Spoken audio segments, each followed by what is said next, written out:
तर मंडळी, श्री स्वामी समर्थ. तर बऱ्याच मुलांचं आणि मुलींचं लग्न हे ठरत नाही.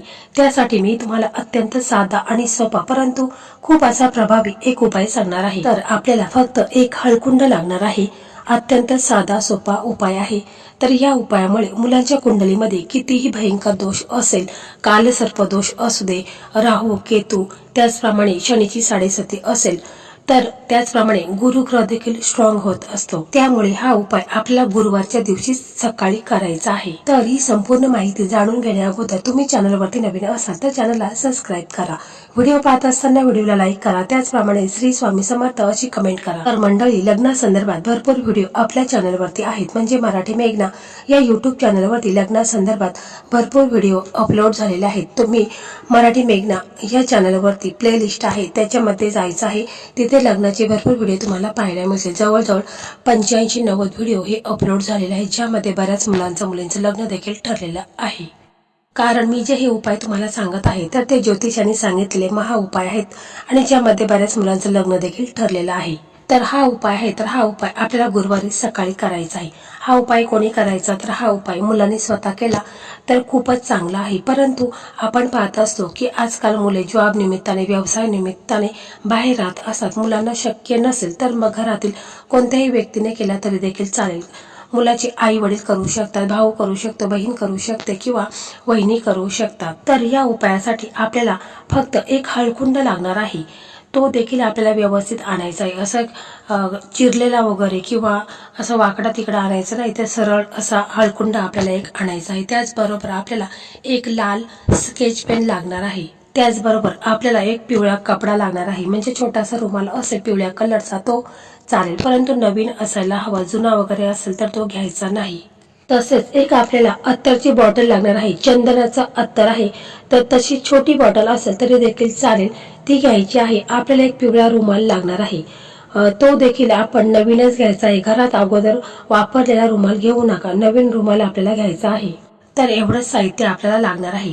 तर बघा, आजकाल आपण पाहत असतो मुलांचं किंवा मुलींचं लग्न ठरत नाही. मुलगा दिसायला छान आहे, मुलगी दिसायला छान आहे, चांगले जॉब करत आहेत, परंतु लग्न त्यांचं ठरत नाही. लग्नात काही ना काही प्रॉब्लेम, अडथळे हे निर्माण होत असतात. कधी कधी ठरलेलं लग्न देखील मोडत असतं.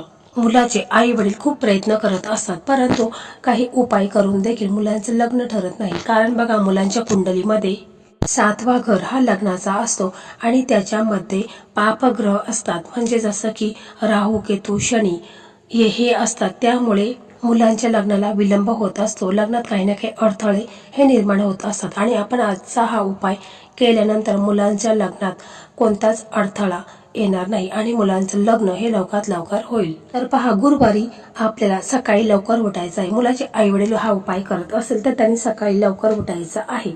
तसेच जर मुलं स्वतः असतील, ते जर हा उपाय करत असतील तर मुलांनी काय करायचं आहे की सकाळी आंघोळ करतावेळेस आंघोळीच्या पाण्यामध्ये चिमूटभर हळद टाकायची आहे आणि आंघोळ करायची आहे. कारण मुलांच्या कुंडलीमध्ये जो गुरुग्रह आहे तर तो मजबूत असायला हवा आणि म्हणूनच आपल्याला गुरुग्रहाला स्ट्रॉंग करायचं आहे.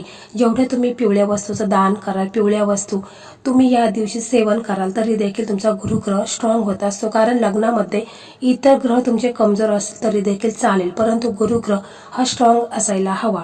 आणि मग तुम्हाला या दिवशी शक्य असेल तर पिवळे कपडे आवर्जून घालायचे आहेत. जर ते शक्य नसेल तर मग तुम्ही पिवळा रुमाल देखील जवळ ठेवायचा आहे. त्याचप्रमाणे तुम्ही सूर्यदेवाला अर्घ्य द्यायचा आहे. अर्घ्य देतावेळेस जो आपण तांब्याचा लोटा घेतो त्याच्यामध्ये आपल्याला चिमूटभर हळद टाकायची आहे आणि सूर्यदेवाला अर्घ्य द्यायचा आहे. तसेच तुम्हाला काय करायचं आहे की हळदीमध्ये थोडंसं गंगाजल टाकायचं आहे आणि त्याचा टिळा तुम्हाला लावायचा आहे. म्हणजे तुम्हाला एक टिळा तुमच्या नाभीला लावायचा आहे, एक टिळा कंठाला लावायचा आहे आणि एक टिळा आहे तर तो तुमच्या कपाळाला लावायचा आहे. यामुळे तुमचा गुरुग्रह स्ट्रॉंग होईल आणि लग्नाचे योग तुमच्या कुंडलीमध्ये निर्माण होतील. तर पहा, हा उपाय करण्यासाठी गुरुवारी तुम्हाला सकाळी लवकर उठायचं आहे. मुलाचे आई वडील हा उपाय करत असतील तर त्यांनी सकाळी लवकर उठायचं आहे. त्याचप्रमाणे तुम्हाला एक ग्लासमध्ये थोडं पाणी घ्यायचं आहे. त्याच्यामध्ये तुम्हाला चिमूटभर हळद टाकायची आहे आणि ते पाणी तुम्हाला तुमच्या घरामध्ये शिंपडायचं आहे. यामुळे घरातील नकारात्मकता दूर होत असते. आणि मग तुम्हाला दुसऱ्या ग्लासमध्ये थोडं पाणी घ्यायचं आहे. त्याच्यामध्ये चिमूटभर हळद टाकायची आहे आणि ते पाणी आहे तर ते तुम्हाला तुळशी मातेला अर्पण करायचं आहे. त्याच्यानंतर तुम्हाला तुमच्या देवघरासमोर बसायचं आहे. तिथे तुम्हाला तुपाचा दिवा लावायचा, अगरबत्ती लावायची आहे.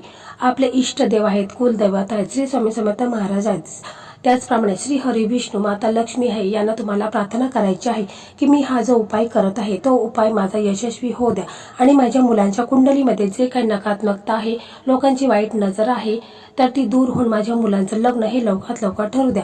असं तुम्हाला आपले दोन्ही हात जोडायचे आहेत आणि पूर्ण शांत अंतःकरणाने तुम्हाला श्री हरी विष्णू माता लक्ष्मीला प्रार्थना करायची आहे. तसेच मुलं जर हा उपाय करत असेल तर मुलांनी असं बोलायचं आहे की माझ्या कुंडलीमध्ये जो काही दोष निर्माण झालेला आहे, लग्नाला विलंब झालेला आहे, तर तो दूर होऊन माझं लग्न हे लवकरात लवकर होऊ द्या. असं तुम्हाला श्री हरी विष्णू माता लक्ष्मीला मनापासून पूर्ण श्रद्धेने बोलायचं आहे. त्याच्यानंतर आपण जो हळकुंड घेतलेला आहे तर काय करायचं आहे की जो पिवळा रुमाल तुम्हाला चौरंगावरती ठेवायचा आहे आणि जो हळकुंड आहे त्याच्यावरती आपल्याला चंदनाचा अत्तर लागणार आहे. म्हणजे अत्तराची छोटीशी बॉटल आपल्याला आणायची आहे. म्हणजे चंदनाचाच अत्तर आपल्याला लागणार आहे. तर तो अत्तर आहे तर तो आपण त्या हळकुंडावरती आणि त्या रुमालावरती थोडंसं शिंपडायचं आहे. आणि आपण जो लाल पेन घेतलेला आहे तर त्या लाल पेनाच्या सहाय्याने आपण त्या हळकुंडावरती शुभ आणि विवाह असं लिहायचं आहे. शुभ विवाह असं लिहायचं आहे. आणि त्याच्यानंतर आपण ते हळकुंड आहे तर त्याची आपण पोटली तयार करायची आहे. आणि मग ती पोटली आहे तर ती तुम्हाला तुमच्या मुलांच्या डोक्याला स्पर्श करायची आहे. म्हणजे माथ्याला, कपाळाला स्पर्श करून घ्यायची आहे. जर मुलं असतील तर त्यांच्या कपाळाला स्पर्श करून घ्या. जर मुलं नसतील तर मग तुम्हाला काय करायचं आहे की मुलांचा फोटो असेल तर त्या फोटोला ती हळकुंडाची पोटली आहे तर ती टच करून घ्यायची आहे. मग हे सर्व झाल्यानंतर तुम्हाला देवघरासमोर बसायचं आहे आणि हा मंत्र तुम्हाला 108 वेळा बोलायचा आहे. मंत्र असा आहे, ओम ग्राम ग्रीम ग्रोम सह गुरुवे नम. मंत्र पुन्हा एकदा ऐका, ओम ग्राम ग्रीम ग्रोम सह गुरुवे नम. हा मंत्र तुम्हाला 108 वेळा तिथे बसूनच बोलायचा आहे. तुम्हाला हा मंत्र बोलता वेळेस काय करायचं आहे की तुम्हाला चणा डाळ घ्यायची आहे. म्हणजे मोजून 108 चणा डाळ घ्यायची आहे आणि ती तुम्हाला बाजूला ठेवायची आहे. आणि एकदा मंत्र बोलून झाल्यानंतर एक चणा डाळ तुम्हाला बाजूला करायची आहे. पुन्हा दुसरा मंत्र बोलल्यानंतर दुसरी चणा डाळ तुम्हाला बाजूला ठेवायची. अशा प्रकारे तुम्हाला असं केलं तर तुम्ही 108 वेळा व्यवस्थितपणे बोलू शकाल. किंवा तुमच्याकडे तुळशी माळ असेल तर तिच्या साहाय्याने देखील तुम्ही बोलू शकता. परंतु तुम्हाला 108 वेळा हा मंत्र बोलायचा आहे. पूर्ण श्रद्धेने, विश्वासाने बोलायचा आहे. त्याच्यानंतर तुम्हाला एक दिवा घ्यायचा आहे. म्हणजे आपण देवापुढे लावलेला आहे तो दिवा तसाच ठेवायचा आहे. दुसरा दिवा एक घ्यायचा आहे, त्याच्यामध्ये गाईचं शुद्ध तूप टाकायचं आहे. आणि मग हे सर्व साहित्य घेऊन आपण जिथे कुठे केळीचं झाड असेल तिथे जायचं आहे. म्हणजे तुमच्या बाजूला कुठे केळीचं झाड असेल तर तिथे जा, किंवा मंदिरामध्ये जर एखाद्या ठिकाणी केळीचं झाड असेल तर तिथे तुम्हाला जायचं आहे.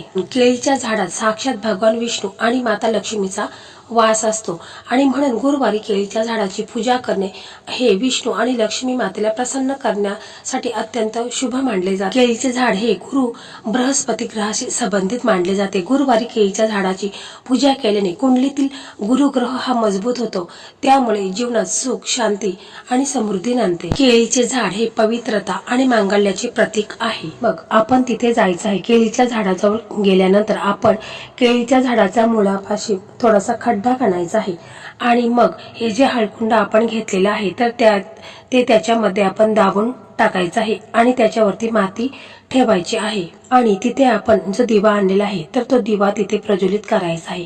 आणि मग आपले दोन्ही हात जोडायचे आहेत आणि श्री हरी विष्णू माता लक्ष्मीला तुम्हाला प्रार्थना करायची आहे की माझ्या मुलांच्या कुंडलीमध्ये जो काही ग्रह दोष आहे, राहू, केतू, शुक्र, शनीची काही साडेसाती असेल तर ते दूर होऊन माझ्या मुलांचं लग्न हे लवकरात लवकर व्हावे. असं तुम्हाला पूर्ण विश्वासाने, श्रद्धेने तुम्हाला मनापासून बोलायचं आहे. जर मुलं असतील तर मुलांनी त्यांच्या लग्नाबद्दल प्रार्थना करायची आहे की माझ्या लग्नात जो काही विलंब होत आहे, लग्नात काही ना काही अडचणी, समस्या हे निर्माण होत आहे तर त्या दूर होऊन माझं लग्न हे लवकरात लवकर होऊ दे. असं तुम्हाला पूर्ण श्रद्धेने, विश्वासाने बोलायचं आहे. तर हा उपाय तुम्हाला फक्त एक गुरुवारीच करायचा आहे. म्हणजे कोणत्याही गुरुवारी तुम्ही हा उपाय करायचा आहे. हा उपाय तुम्ही सकाळी करायचा आहे. तर पहा, या उपायामुळे बऱ्याच मुलांचं लग्न देखील ठरलेलं आहे. कारण हळदी संदर्भात भरपूर व्हिडिओ मी आपल्या चॅनलवरती अपलोड केलेले आहेत आणि तशा मला कमेंट देखील आलेल्या आहेत। तर हा उपाय तुम्ही पूर्ण श्रद्धेने विश्वासाने करायचा आहे। उपाय करत असताना मनामध्ये किंतु परंतु आणायचा नाही, तर त्या उपायाचा फायदा तुम्हाला होणार नाही। एकदम सात्विक भावनेने शुद्ध अंतःकरणाने तुम्हाला हा उपाय आवर्जून करायचा आहे। त्यामुळे मुलांचं लग्न हे लवकरात लवकर ठरेल। मुलांच्या कुंडलीत किती भयंकर दोष असतील तर ते दूर होऊन मुलांचं लग्न हे लवकर ठरेल। तर मंडळी, हा उपाय केल्याच मुलांसाठी स्थळ यायला सुरुवात होईल। घरामध्ये आनंदाची वार्ता तुम्हाला समजेल। खूप असा हा प्रभावी उपाय आहे। तर हा उपाय नक्की करा आणि इतर तुमचे मित्र असतील, मैत्रिणी असतील ज्यांचं लग्न ठरलेलं नसेल त्यांना देखील शेअर करा, कारण त्यांचंही लग्न लवकरात लवकर होईल आणि तुमचंही लग्न लवकरात लवकर व्हावे एवढीच मी स्वामींना प्रार्थना करते। धन्यवाद।